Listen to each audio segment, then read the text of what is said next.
good afternoon. You're welcome back to Catholic Sharing. As today we have a very important topic we are going to discuss about. The other time we talked about a call, and in those calls we are majorly talking about the call to priesthood, a call to marriage life. And we have seen in all those calls, there are key terms or there are important elements that make those one be a call. We have a call to chastity, obedience, and now today we are going to talk about obedience. What is obedience and how can we define it, and how are we called to practice obedience? What disciplines, what makes us to be obedience, and how can we go about it? So this is Innocent, Catholic Sharing, and Johnson Muntu. Welcome back. Thank you. So Johnson Muntu, what is obedience? Okay, when we always talk of obedience, there is that thing which comes to mind, that to obey. So obedience is submitting to another's authority. It's like compliance with any order or request. So for example, children obeying their parents. So obedience is connected to trust and respect, which you have for some authority, which is there in place. So we can trace it to its Latin origin, whereby we talk of the noun obedientia, which is derived from the verb obedire. So which means to listen to or to hear.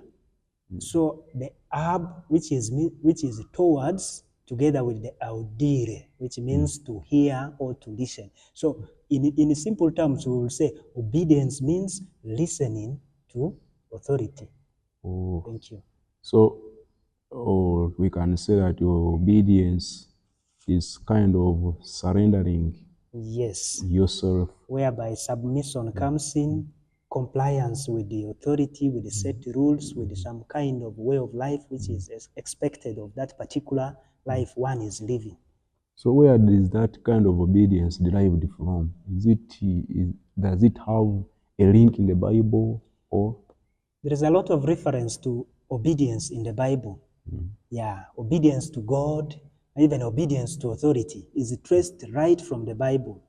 When we look at Exodus chapter 20, verse 1 to 17, but more specifically to the text of Deuteronomy chapter 28, from verse 1 and the following, it talks so much of obedience.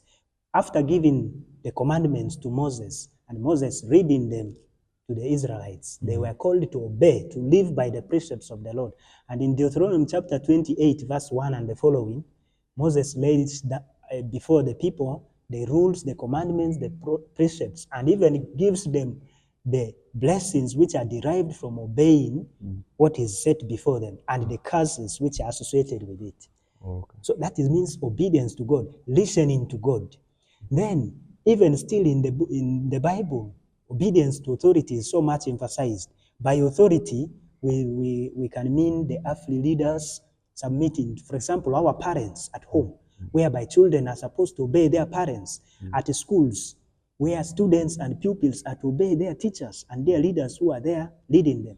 Even in our churches, we have leaders in all walks of life, in all groups. We have leaders. So what the Bible calls for is obedience to those leaders. For example, the text in Hebrews chapter 13, verse 17, where the author says, obey your leaders and defer to them, for they will give an account of you before God. So that is a call for being obedient, listening, and submitting to authority, which is derived from the Bible.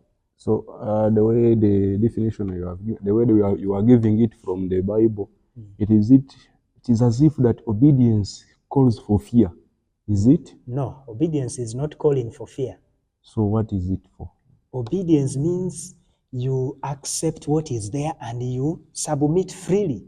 It actually calls for the exercise of your freedom. Your freedom. Yeah, it calls for the exercise of your freedom. For example, when we talked of that text of Deuteronomy chapter 28, whereby Moses said, you are free to choose to obey. But then, if you choose to disobey, you reap the fruits of disobedience. So everything is left to you. For example, in a school, if a pupil decides to be disobedient to the teachers and he does not attend classes, then he will reap the fruit of that disobedience, which is failure. So now how can we advise those kind of people? Most times we obey a certain rule because we fear of the consequences.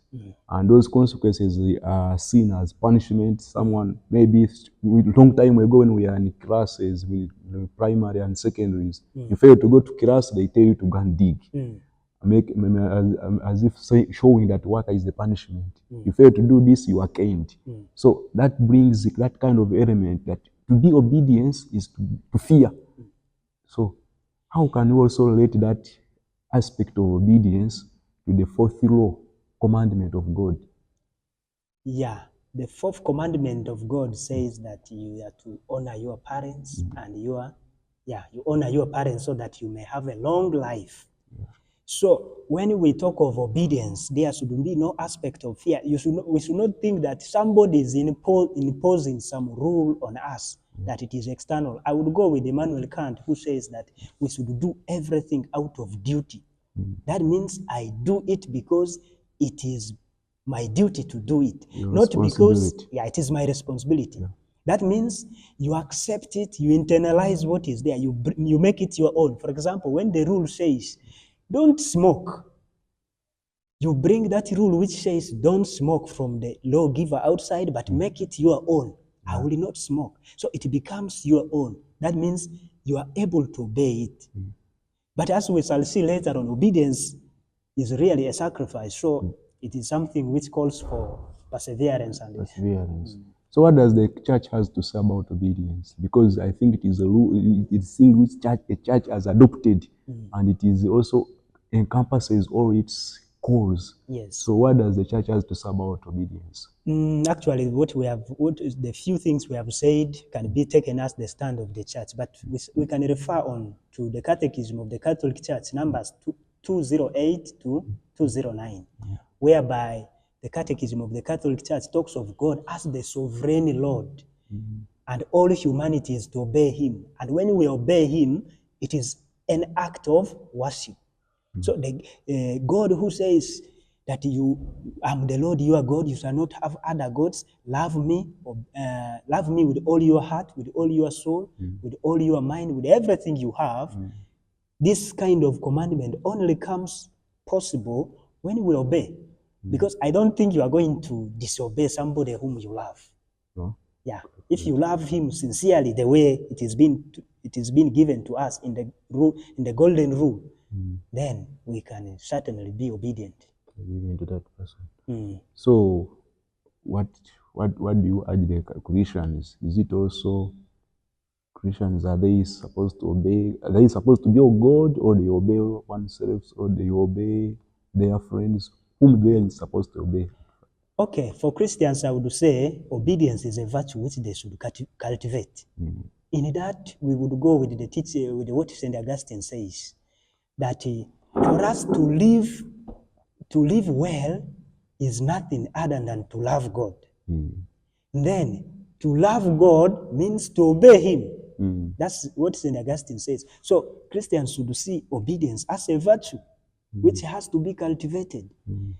Then, there should also be obedience in prayer. The other time we talked of prayer and we said in prayer we should be ready to listen. Yeah, if we are able to listen to God, that means we are obedient to God.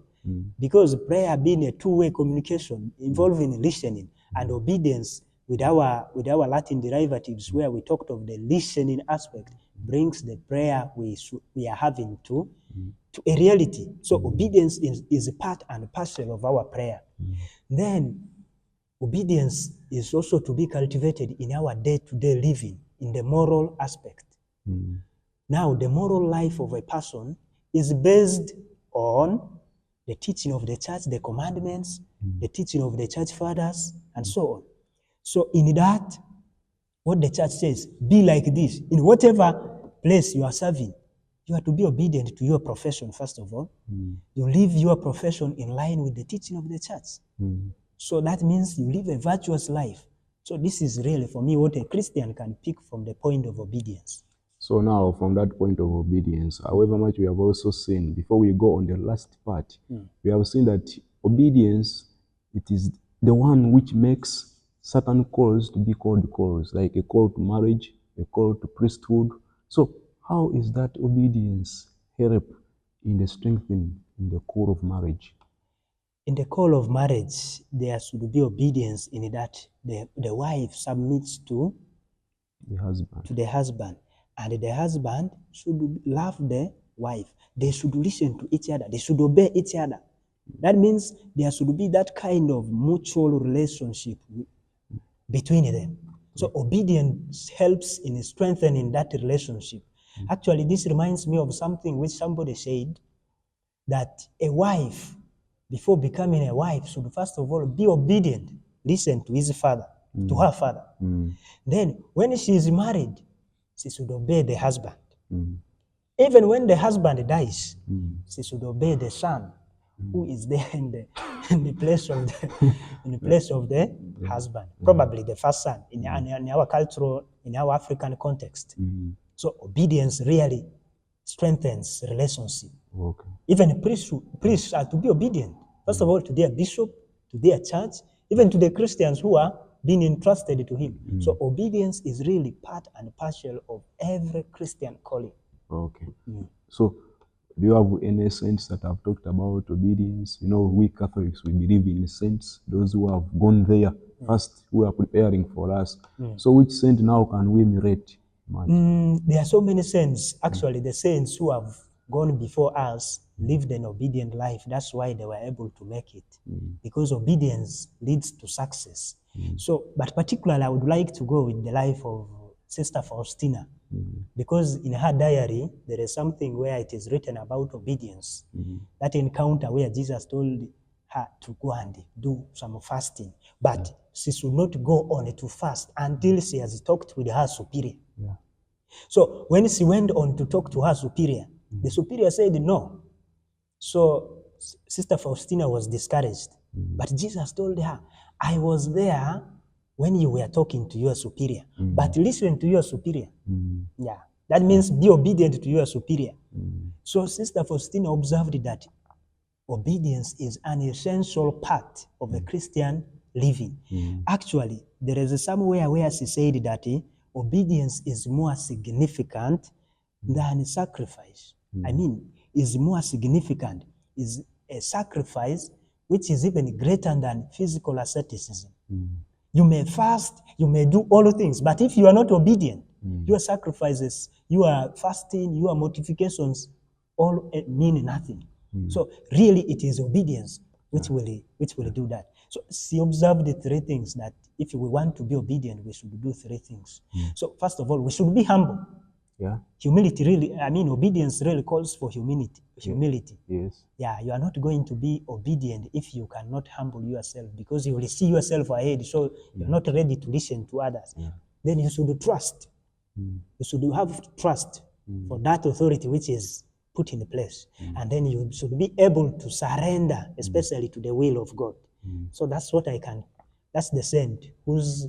So, what information can you leave to those people? We know in this Uganda or in this world, we have those people who claim, we might call claim because we have not heard, who have got supernatural powers of healing and what, and now out of the blue, they go astray, claiming to have godly powers.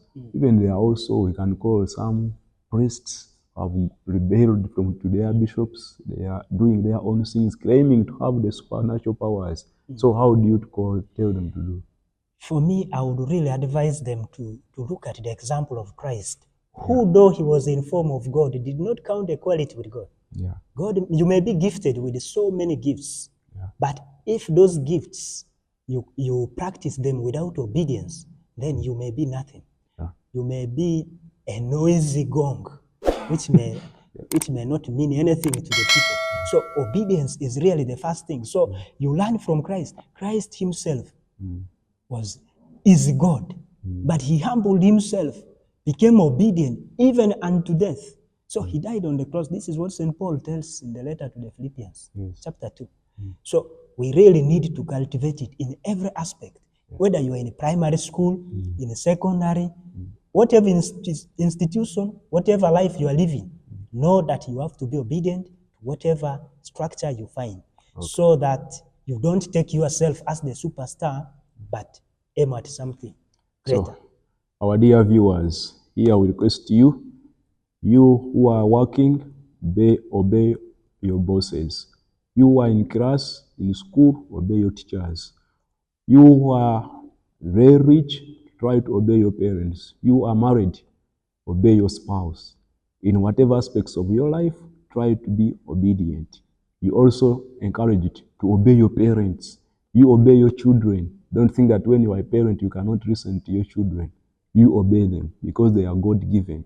Whoever is created has a God's message. Try to be obedient in whatever you are doing. Thank you. May God bless you all. Thank you.